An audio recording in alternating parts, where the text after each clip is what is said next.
Fala, Matheus Starling aqui, respondendo aquelas perguntas sobre guitarra, sobre música que vocês me enviaram. Caso não me conheça, sou Matheus Starling e aqui eu falo para guitarristas, para músicos. Então tem dicas, tem aulas, tem o meu som, tem o Starling Cast, onde eu entrevisto grandes nomes da nossa música brasileira, principalmente guitarristas, tá? Então faz sentido para você, já se inscreve aqui e vamos pro conteúdo, ó. O Vinícius Moraes perguntou: na época que foi para Berklee, não quis fazer faculdade no Brasil, por que procurou estudar fora? Olha só, gente, vamos lá, essa pergunta é muito recorrente, tá? Eu acho que primeiro eu tenho que colocar para você dentro do contexto do tempo. Eu fui para Berklee em 2005, tava ali no início de internet, a gente estava começando a ter acesso a algumas coisas, era tudo muito embolado. Naquela época, eu já tinha me formado em outra faculdade, eu já era músico profissional, eu tinha acabado de me casar. Olha como que minha música estava. Eu já tinha esse sonho de estudar fora há muitos anos, só que não tinha sido possível para mim, tá? Quando eu me casei, isso convergiu com um sonho também da minha esposa. Então a gente conseguiu se capitalizar, juntar uma grana, eu fiz a prova, ganhei uma bolsa parcial também, foi importante para a gente estar tomando essa decisão. Então, tendo dito isso, né, dentro da nossa vida, no momento financeiro, o dólar era 2 para 1, então você comprar $1, você gastava R$2, diferentemente de hoje que é 5 e varada. A faculdade era mais barata também, eu não tinha filho, estava começando uma vida, vendi tudo aqui e fui. Era uma oportunidade, tanto uma imersão cultural para mim, para minha esposa, quanto uma imersão musical, obviamente, que era o mais importante para mim. Agora, por que eu não quis fazer uma faculdade no Brasil ou não fiz? Nunca saltou os meus olhos faculdade de música no Brasil, porque eu não tinha guitarra. Eu não queria ir para uma faculdade de música para estudar violão erudito. Ah, porque tem que escolher alguma coisa, é um violão erudito. Naquela época eu não tinha. Hoje até tem algumas faculdades que você pode usar a sua guitarra, mesmo que não tenha, por exemplo, um foco nisso, tá? Então, se hoje é difícil, você imagina naquela época. Também outro mundo, gente. Hoje você tem acesso ao conteúdo de uma maneira diferente, tá? Hoje em dia você tem até excesso de conteúdo, isso acaba prejudicando. Naquela época ainda era muito difícil ter um acesso a um conteúdo todo metodológico, organizado, mesmo que em 2004, 2005 a Berklee a metodologia de harmonia, percepção já era bem espalhada pelo mundo, né?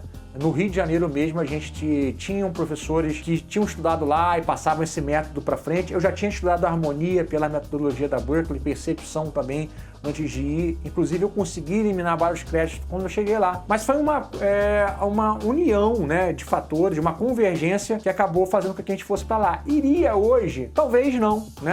A questão financeira está muito mais difícil, a faculdade está muito mais cara, dólar 5,40, você tem acesso a conteúdo de uma outra maneira hoje, você consegue organizar isso. A nossa própria escola, né, Starling Academy of Music, é a metodologia da Berklee, porque foi como eu aprendi, né? Não tem como eu chegar aqui e ensinar o oposto. Então, toda a nossa metodologia é influenciada pelo que eu tive acesso. Você, obviamente, aqui no Brasil hoje, você tem acesso à metodologia, à organização. Agora, é claro, gente, que nada substitui você ter essa imersão cultural, tá lá, cara, convivendo com músicos de outros lugares do mundo, com professores que são incríveis, tá? Então é a vida de cada um para balancear para ver se vale a pena ou não. Pergunta aqui do Eduardo.henrique08. Quando começou os estudos, achava a teoria chata? Ó, eu achava chato, achava desnecessário e demorei a estudar teoria. Eu tinha, cara, com meus 15, 16 anos, eu morava em Cabo Frio, não tinha muito acesso à informação naquela época. Eu tocava já músicas do Malmsteen, do Steve Vai,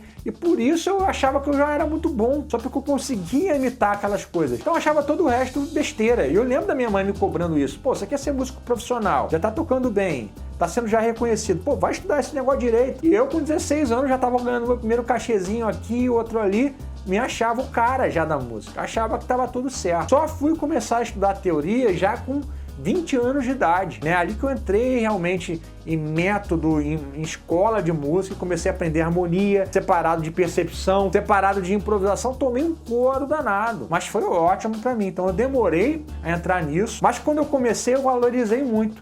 Então foi ali com 20, 21 anos que eu comecei a estudar. Nisso eu já emendei na Berklee e aí, enfim, né, o resto vocês conhecem um pouco da minha história, tá? Recomendo, gente, que vocês estudem isso o quanto antes, porque a teoria musical, ela não é uma coisa isolada da prática, né? A teoria musical é bem resolvida em relação a isso, né? Pelo menos se estudar pela uma boa metodologia. Ela é uma maneira de você observar a prática. Intervalos. Pô, tá aí, quando você toca escala, monta acorde, arpejo, tá usando intervalo. Não é uma coisa aleatória, né? Que não combina prática com teoria. Então vale a pena estudar. Eu achava chato, hoje pra mim tá tudo ligado, tudo é a mesma coisa. Até a questão de leitura, escrita e leitura musical. Eu não sabia nada até 21 anos, fui começar a estudar naquela época. Aprendi rapidinho. Eu falo pra galera que leitura é uma coisa muito simples de estudar. Se você sentar realmente com um método bacana, em um mês e meio você já tá lendo muita coisa, tá? Já está conseguindo transcrever algumas coisas também, e de resto é a prática diária para você melhorar a sua leitura à primeira vista. O que significa isso? Ser capaz de ver uma partitura na sua frente e conseguir tocar de primeira. A pergunta aqui do Guilherme.f.w.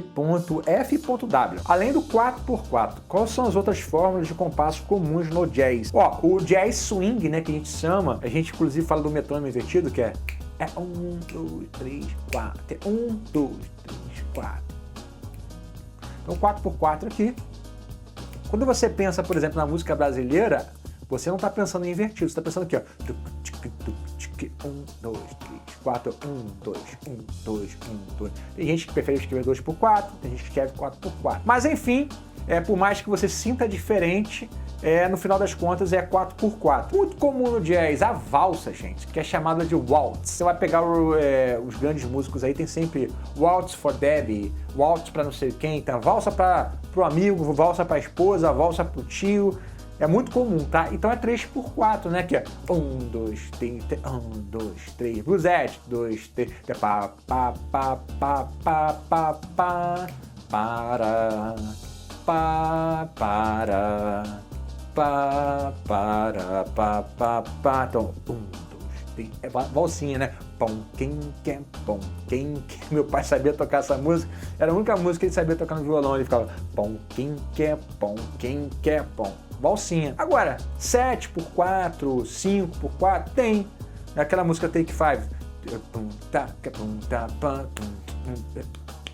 Tá, 1, 2, 3, 4, 5, tá, cá, tá, cá, tá, cá, tá, cá, 1, 2, 3, 4, 5, tem, cá, 5, 7, ó. Tá, tá, tá, cá, tá, tá, tá, cá, tá, tá. Então é 4 mais 3, né? Tá, tá, tá, cá,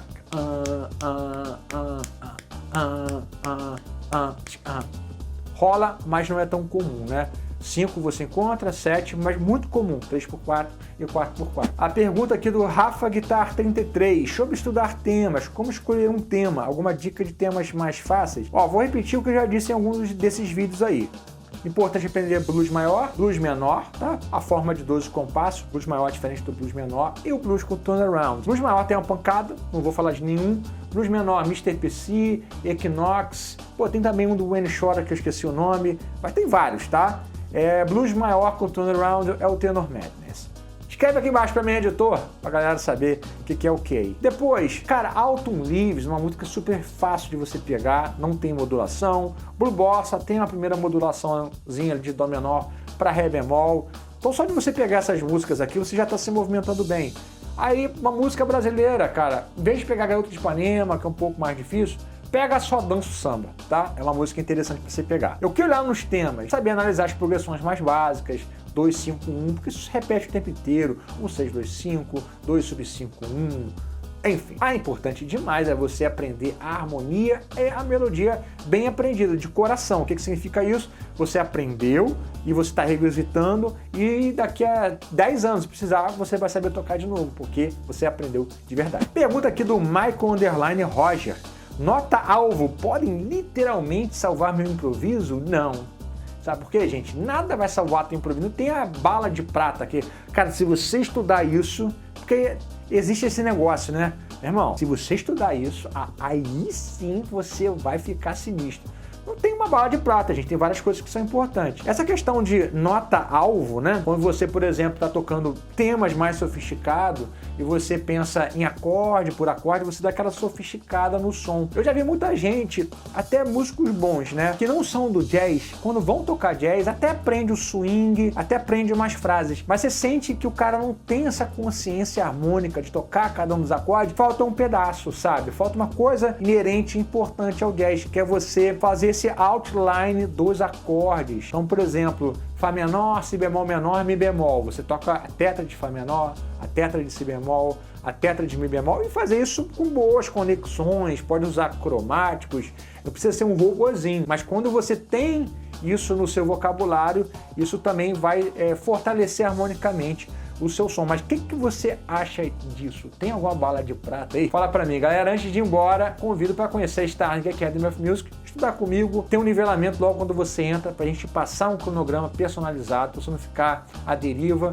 Então você sabe, você tem toda uma jornada do aluno, você tem acesso a todos os nossos cursos, todas as nossas apostilas, pode baixar tudo, todos os playbacks também, 10 mentorias ao vivo por mês, grupo com os alunos, com os professores, desafios, jam session, muita coisa, tá bom? Então tá aqui embaixo na descrição do vídeo.